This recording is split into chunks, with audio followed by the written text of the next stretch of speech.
Emang Malaysia kagak iri sama kita? Iya.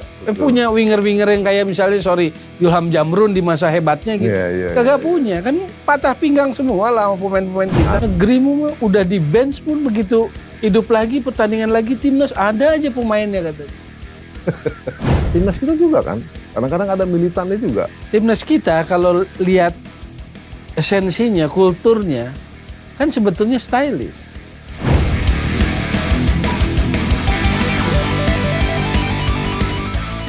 Assalamualaikum, salam sejahtera, salam kebajikan, salam Sportify. Sahabat Sportify atau Sportifiers. Jumpa lagi dengan saya dan Bung Toel.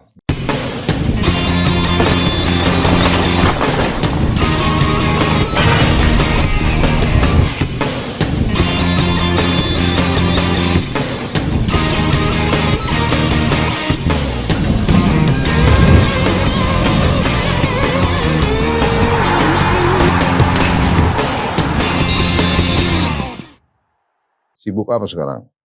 Sibuk kemana-mana. Setelah kita nobar live reaction kemarin Indonesia Oh Brunei. iya. Tapi yang leg pertama ya. Ya. Nah Timnas Indonesia lolos ke babak kualifikasi Piala Dunia selanjutnya. Ya. Tapi di sana sudah dihadang oleh Vietnam, sang musuh bebuyutan. Ya. Ada juga Irak dan Filipina. Secara ranking FIFA, kita semua ada paling bawah di antara mereka. Termasuk dengan Filipina. Ya. Filipina 132, Indonesia 147 kalau nggak salah. 46. 46 ya? Ya. Oke. Nah, kita nggak akan ngomong tentang pelatih STY yang sudah gemilang. Tapi kita fokus ke pemainnya. Nah, bagaimana pemain-pemain ini punya kepercayaan diri yang kuat untuk bisa memberikan yang terbaik di babak selanjutnya. Ya, terhadap Filipina. Mungkin yang pertama dengan Filipina dulu, Tom. Yang lebih bisa kita hadapi. Terus setelah itu naik ke Vietnam, lalu ke Irak. Bukankah pemain itu dikendalikan dan di skemanya diatur oleh pelatih? Betul. Tetapi bagaimanapun, apalah artinya pelatih tanpa pemain? Seorang pemain dapat tetap bermain walaupun pelatihnya nggak ada, Tom. Kalau nggak punya target. Kalau Tarkam.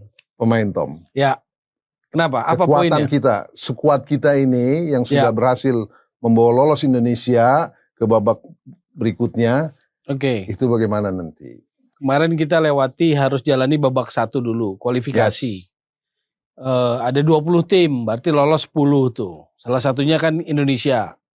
Karena drawingnya lawan Brunei. Di babak kedua kita bergabung di grup yang sudah ada Filipina, Vietnam, Irak. Kan begitu. Jadi mereka sudah ada di sana, kita gabung di sana. Bagaimana persaingannya untuk lolos ke babak ketiga? Ya pasti berat. Maksudnya bukan hal yang gampang. Bukan tidak ada peluang, tetapi pasti perjalanannya tidak mudah. Harus diupayakan semaksimal mungkin. Karena di babak kedua ini ada 36 berarti. 36 tim, dibagi 9 grup. Kan gitu. Juara runner up lolos ke babak berikutnya, babak ketiga. Jadi akan diambil 18 dari babak kedua ini. Artinya persaingan, kalau Irak secara reputasi ada di atas, maka kita harus bisa mengatasi Filipina dan Vietnam. Nah, kuncinya itu dulu tuh. Secara hitung-hitungan matematikanya, kita harus bisa atasi Filipina, Vietnam, lalu berhitung dengan Irak. Kalau mau detail hitung-hitungan angka, Filipina juga solid lah, belakangan juga punya progres, nggak mudah. Tapi katakanlah kita secara optimis menang, kita harus ambil 6 poin. Jadi hitungan matematikanya 6 poin dari Filipina, 3 poin dari Vietnam. Artinya waktu home. Kenapa dengan Vietnam harus 3 poin? Kenapa nggak juga 6 Anda sebut? Karena 50-50. Kekuatan gitu. kita dengan Vietnam menurut saya sih rame. Nggak akan mudah gitu. Gebuk-gebukannya luar biasa. Gebuk-gebukannya luar biasa. Jadi kalau secara matematika kita ambil 3 poin di kandang aja dulu. Jadi kalau kita skenario ingin lolos ke babak berikutnya, maka kita harus punya target kan. Dengan Filipina kita target 6. Dengan Vietnam kita target 3. Yes. Sekarang dengan Irak target berapa? 1 misalnya. Katakanlah kita curi draw di satu pertemuan dengan Irak. Luar biasa kalau bisa kayak gitu, Tom. Itu lah bisa makanya lolos itu. Jadi dengan 10 poin harapan kita bisa runner up grup. Bisa ngikut lah itu ya. Loloslah ke babak 3. Jadi kalau mau hitung-hitungan matematikanya kurang lebih kayak begitu. Dan hitung-hitungan itu sebenarnya dimungkinkan aja kan, Tom? Dengan tambahan naturalisasi yang diminta oleh Sinteyong, ya memang dimaksudkan untuk bisa bersaing di level ini. Level kualifikasi Piala Dunia dan Piala Asia. Oke. Makanya dipenuhilah permintaan itu kan. Oke. Framing kita adalah kita optimis, Tom. Apa pemain ini akan mampu melawan lawan-lawannya. Ya Filipina, ya Irak, ya Vietnam. Ya. Dari skuad yang ada. Nah kalau Anda melihat skuad ini dari mulai kiper terus sampai ke depan, Om. Ya. Ini boleh dibilang kekuatannya merata nggak? Skillnya merata nggak? Pasti kan mereka yang terbaik ini kan? Kalau bicara kedalaman skuad, di belakang kedalamannya cukup dalam. Cukup kuat. Di tengah dan depan sebetulnya ya dibilang terlalu dalam enggak, dibilang kurang juga enggak. Ada lah di depan. Tapi kalau kita bicara lini per lini, kalau dibilang mana lini atau unit yang paling dalam skuadnya, secara teknis ya di belakang. Paling kuat tuh? Paling banyak, ya paling dalam. Kuat dan dalam? Ya, kedalamannya banyak. Oke, terus ke tengah? Ya tengah itu kan pilihannya gini loh. Sekarang kita bicara naturalisasi yang sudah dikerjakan. Sandy Walsh, Sen Patinama itu pemain belakang, Jordi Amat pemain belakang, Elkan Bagot pemain belakang. Udah ada 4 di sana. Itu pemain belakang semua. Belum yang kita punya pemain-pemain juga sangat punya kualitas.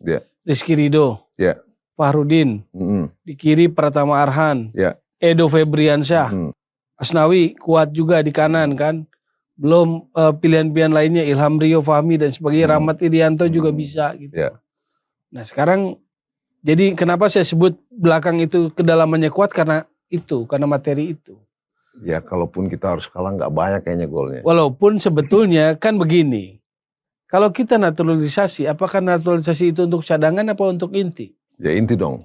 Inti ya? Idealnya inti. Idealnya inti. Ya oke lah karena memang seperti itu. Italia 2006 tarik Mauro Camoranesi untuk timnas Italia ya bukan untuk jadi cadangan. Jadi inti dia. Mauro Camoranesi 2006 Italia. Sekarang di kiri. Di kiri ada Pratama Arhan. Sen Patinama di kiri juga.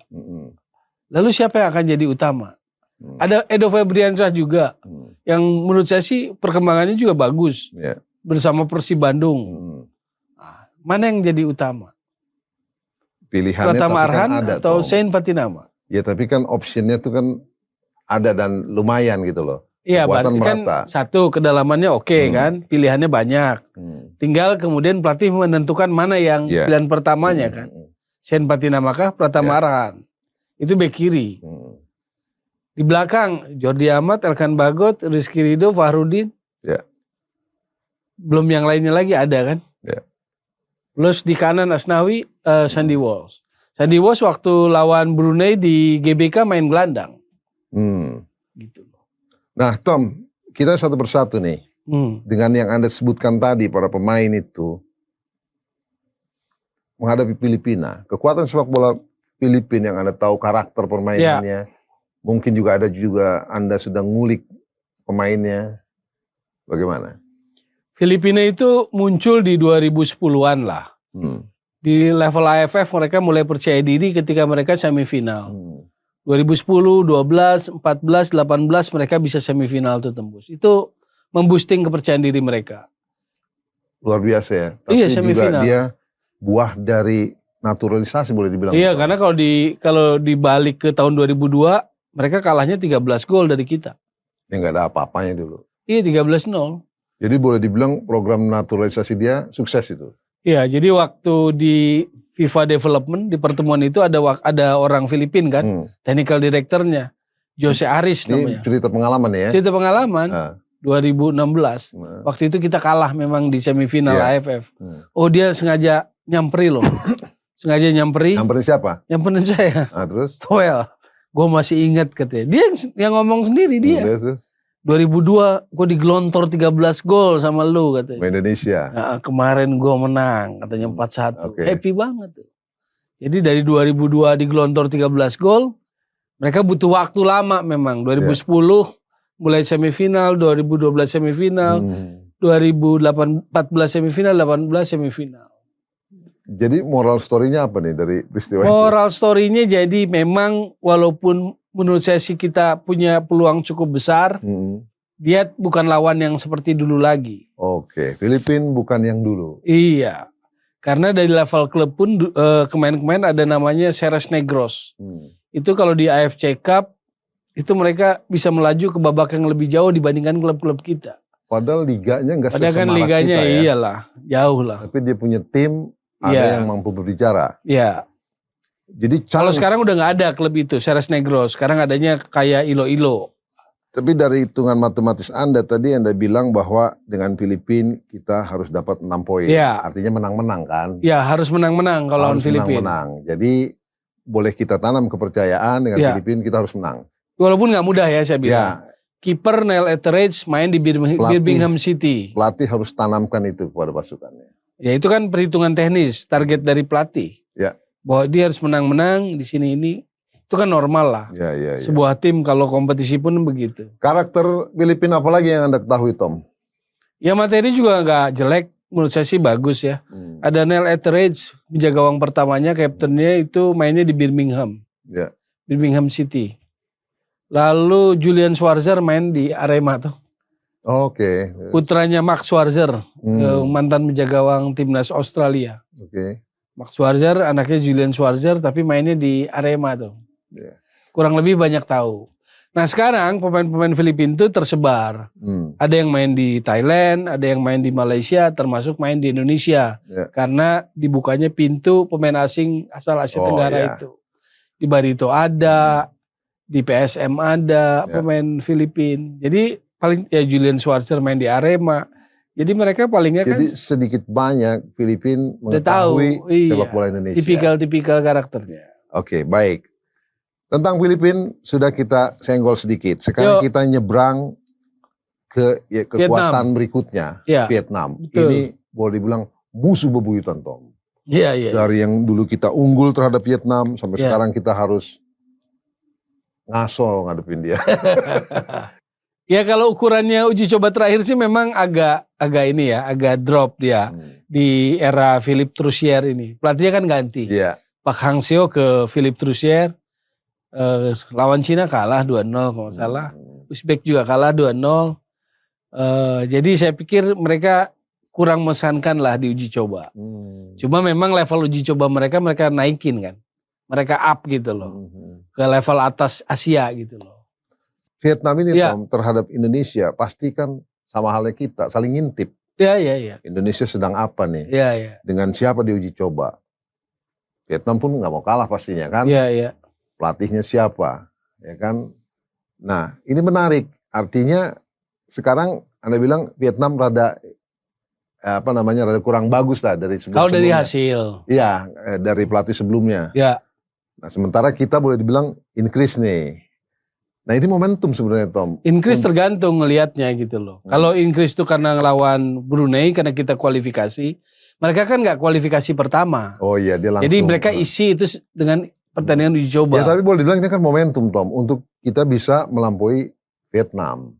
Iya, ujiannya itu dengan nanti. Modal kemenangan yang ada lawan Brunei. Banyak loh, Tom, lawan Brunei menangnya. Ya kok mau dijadiin modal gitu. Loh iyalah modal semangat. Terus tapi begini loh. Skuad kita juga oke.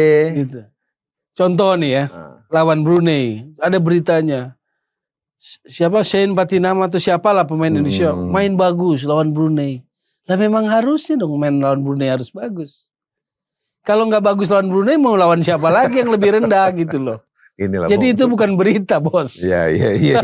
Memang kudunya main bagus lawan Brunei. Sebagai sesama wartawan olahraga, saya bilang wartawan olahraganya itu yang kurang benar. Kalau nggak bagus lawan Brunei, mau lawan siapa lagi? Iya. Lawan ini kali, Sri Lanka. Iya. Nah di saat yang bersamaan, saya lihat Vietnam menaikkan level uji cobanya. Lawannya Cina sama Uzbekistan. Kalah 2-0 sih. Oke. Tapi bukan berarti jadi mereka jadi lemah, nggak bisa gitu juga. Karena kalau Tapi lihat, boleh dong buat dijadikan momentum buat Indonesia. Iya. Kita. Ya momentum mah boleh aja, kapan aja harus. Artinya momentum dia sedang tidak begitu kokoh, nah kita gebuk, Tom. Ya kan nggak boleh terkecoh juga. Mungkin mereka kan sudah ingin naik level gitu loh. Karena memang kalau bicara prestasi 2018 sampai 2022 ya mereka lebih gemilang lah. Tom, karakter permainan timnas Vietnam yang Anda ketahui, Anda catat sejauh ini, bagaimana? Sebenarnya kalau menurut saya, based on dari pengamat-pengamat lain, itu kan sebenarnya beda-beda tipis, Tom. Sama siapa? Sama Vietnam. Kita beda-beda tipis, soal karakter. Iya, karakter permainan sama bangsa ASEAN. Beda dong kalau sama Bedanya Vietnam. Di mana? Vietnam itu menampilkan ciri permainan yang khas karakter bangsanya. Bedanya dengan kita apa? Mereka kalau kita bicara tentang determinasi ngotot, main bolanya ngotot, determinasi. Perang sama-sama perang negaranya. Terus apa lagi? Mereka kalau di film-film Hollywood kalah lagi ya. Kan begitu kan. Terus? Maksudnya jangan terkecoh karena itu gitu loh. Menurut saya sih dia punya karakter itu, determinasinya kuat, ngotot. Militan. Yes. Spartan. Ya termasuk di situ. Timnas kita juga kan. Kadang-kadang ada militannya juga. Timnas kita kalau lihat esensinya, kulturnya, kan sebetulnya stylish. Timnas kita itu kan senangnya technical. Wah ini menarik ini, Sporty Pipes, sahabat Sporty Pipes. Bicara dari pemain-pemain yang selalu hadir, kebintangan yang selalu hadir, mereka stylish semua. Emang Vietnam pernah itu punya... Itu sejak kapan Anda menilai, mengamati pemain timnas kita stylish, Tom? Winger-winger yang tekukan-tekukannya mematikan. Sejak kapan itu? Lah, sejak saya mengenal bola, cerot kenal bola gitu loh. Saya perhatiin itu. Memang Vietnam punya yang kayak Roni Pati. Mohon maaf, almarhum Roni Pati nggak punya. Oh, menarik. Stylish ya. Iya, kalau kita tuh sebetulnya technical. Makanya kita senang kalau lawan Malaysia. Bukan senang, lebih mudah. Pemain bisa dikatakan stylish itu kan Tom kalau dia punya skill individu yang oke. Iya. Jadi sesungguhnya pemain timnas kita secara skill oke dong. Iya. Kita punya itu. Kita senang pegang bola. Better than Vietnam. Better than Vietnam. Oh, oke. Terus lanjut, menarik nih. Terus. Ya oke lah dia punya Lee Chong Fin, striker hebat gitu ya. Tapi kita kan lebih duluan punya yang seperti itu. Mereka kan baru muncul 90-an. 90-an. 95 lah mereka merepotkan. Mereka punya Lee Hyung Duk dulu. Strikernya yang tinggi besar, yang fisikal aja. Striker kita macam-macam di saat itu. Kita udah punya Kurniawan, kita udah punya Widodo, kita udah punya Peri Sandria, udah macam-macam. Belum punya winger-wingernya. Emang nggak mati tuh pemain-pemain ini. Emang Malaysia kagak iri sama kita. Iya, betul. Punya winger-winger yang kayak misalnya Ilham Jamrun di masa hebatnya gitu. Kagak punya. Kan patah pinggang semua lah pemain-pemain kita. Sadil, makanya Sadil awet di Malaysia tuh. Karena stylishnya. Iya, Andik dulu kan laku juga tuh. Malaysia nggak punya. Cuman textbook secara tim mereka belajar gitu loh. Ngejar kekurangan itu dengan belajar secara tim. Emang 2011 waktu SEA Games di sini Malaysia juara, emang lebih hebat gitu? Kan bukan. Yang lebih hebat waktu itu kan Titus Bonai, Patrick Wanggai lebih mengerikan. Mereka kan main secara tim aja. Jadi kalau individu skillful, technical dari dulu ada terus kita. Kita unggul. Iya, kita selalu punya winger. Dan ini pelatih-pelatih luar ngomong begitu. Oh gitu. Iya. Ketika Anda ikut. Iya, 2015 dibekukan gitu kan, di bench gitu. Mereka tuh sampai ngomong, negerimu mah udah di bench pun begitu hidup lagi, pertandingan lagi, timnas ada aja pemainnya katanya. Jadi luar biasa. Iya, kalau soal bakat, soal skillful, love the ball, senang pegang bola. Kalau saya lihat, maka kalau kita pelajari Vilanesia sebetulnya di situ. Hanya kan dipadukan secara modern lah.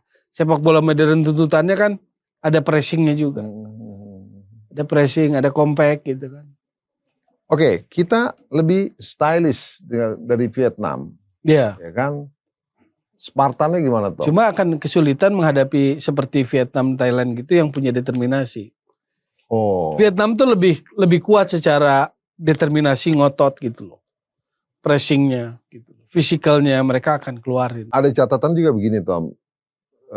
Sekarang sih lumayan para pengamat bilang bahwa salah satu kelemahan pemain kita, timnas kita itu adalah skill oke, tapi daya tahan, endurance Tom.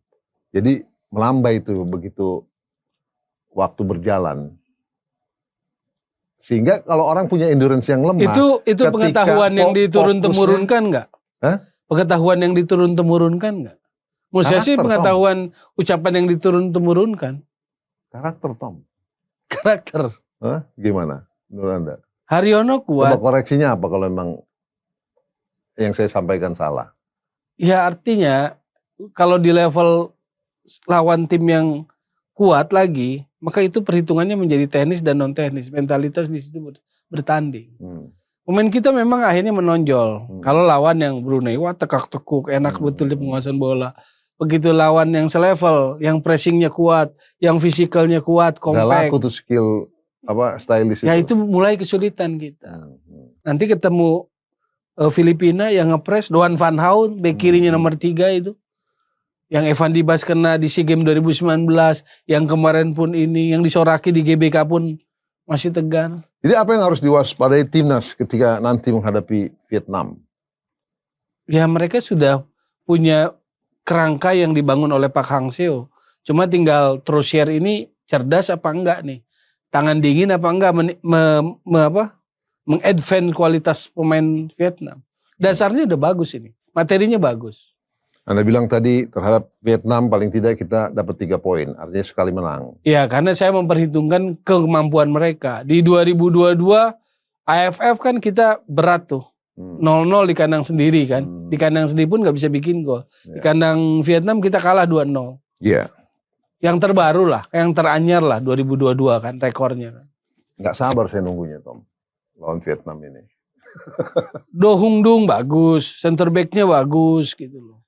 Fight orangnya keras gitu. Jadi, main bolanya sih mungkin lebih stylish. Mereka nggak punya lah yang kayak Marcelino, nggak punya mereka. Saya ngebayangin itu rasanya kemenangan akan sangat luar biasa seperti juara kalau bisa kita lumpuhkan Vietnam di kualifikasi. Iya. Jadi kita ambil posisi kedua, ya nggak usah ukur Irak lah dulu.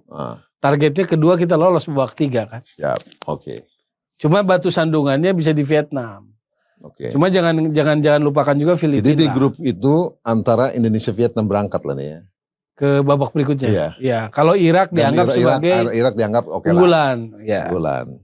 Oke, insya Allah. Berikutnya kita ngomongin Irak Tom. Ya. Nah, ini tim Piala Dunia Tom. Sekarang ditangani oleh pelatih asal Spanyol. Piala Asia 2007 waktu di negeri kita salah satu tuan rumah dia juaranya. Iya. Kan Yonis Mahmud waktu itu kayak yang jagonya kan, strikernya, kaptennya. Piala Dunia U20 juga sempat semifinal loh, Irak. Ya. 2013 kalau nggak salah. Ya. Waktu saya siaran di TV-nya Tuan. Antv. Itu 2013 U20 dia semifinal. Piala Dunia dia pernah nggak? Pernah dia 86. Kalau nggak salah Irak pernah 2 kali ya? Enggak. Piala Dunia baru sekali 86. Iran yang seringnya. Ya, Iran lebih langganan. Betul. Nah, Piala Dunia, Piala Asia-nya 2007 ya. Ya. Juara. Tahun ini yang terbaru, Januari dia juara Piala Teluk. Ngalahin Oman. Di semifinal kalahin Qatar, di final kalahin Oman. Hebat kan? Ya. Piala Teluk Januari. Lalu terakhir September di Kings Cup di Thailand, juara juga. Mengalahkan tuan rumah Thailand. Jadi memang levelnya agak di atas lah Irak gitu loh. Nah, dengan demikian apa yang perlu dilakukan timnas ketika menghadapi Irak agar tidak menjadi lumbung gol, kekalahannya tidak banyak. Syukur-syukur sih bisa draw Tom. Kalau lawan Irak, ya makanya targetnya kan matematis saya cuma incar 1 poin. Waktu main di kandang kita ambil 1 poin gitu loh.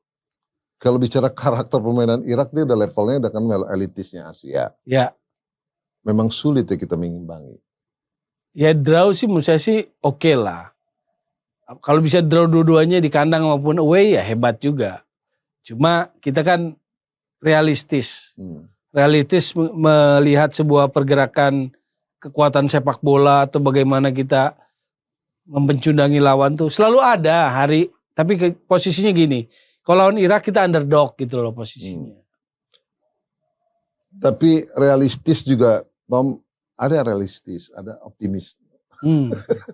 Optimis untuk tidak kalah. Ya. Optimis untuk tidak kalah banyak. Ya. Optimis untuk bisa draw.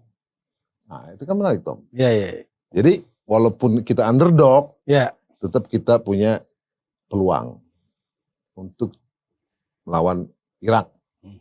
Sekarang pertanyaannya, karakter kita udah terbentuk belum? Nah itulah. Karakter itu begini, ada tim yang karena pelatihnya punya filosofi, karakternya dia kontrol. Atau dia akan main dengan karakter identitas dia main. Contoh Guardiola, dia nggak peduli tim lain. Dia hanya peduli timnya main begini. Gitu.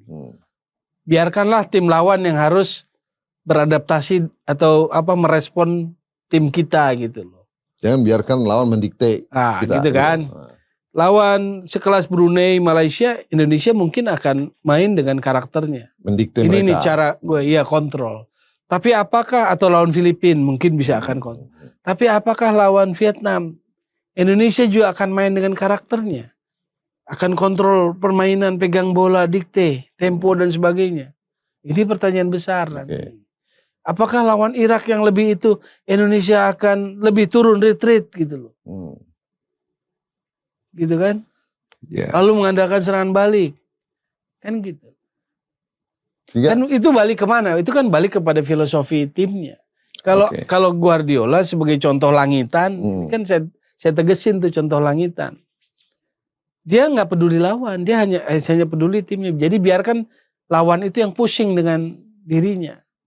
Guardiola adalah contoh langitan. Ya tim yang dipegang juga tim langitan, Tom. Nah, makanya saya kasih contoh. Kalau dia, itu filosofi pelatih kan ada gitu. Ada yang reaktif, ada yang dia bermain dengan filosofinya siapapun lawannya. Jadi pelatih itu gak peduli siapapun lawannya, dia akan main seperti ini.